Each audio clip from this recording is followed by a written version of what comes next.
Nasikia huku wanasema kama kufanikiwa kuna gharama zake. Kufanya mafanikio yanakuja pale unakuwa na bidii na wewe kujitoa kabisa na gharama zako.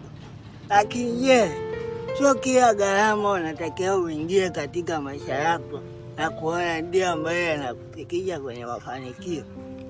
Wengine wamejiingiza kwenye hatari sana kwa kufanya mambo ambayo yanazidi uwezo wao, kwa sababu tu wameambiwa ni yanaleta mafanikio katika maisha yao. Kuna wengine wameumia kabisa kwa sababu ya kushawishiwa kwamba hayo kile ambacho wanatakiwa kukifanya ambacho kinazidi uwezo wao, kinazidi kipato chao ndicho mafanikio.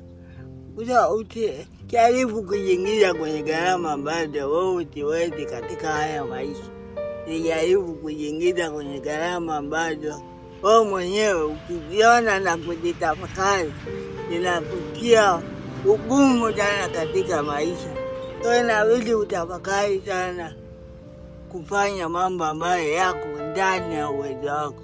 Usifanye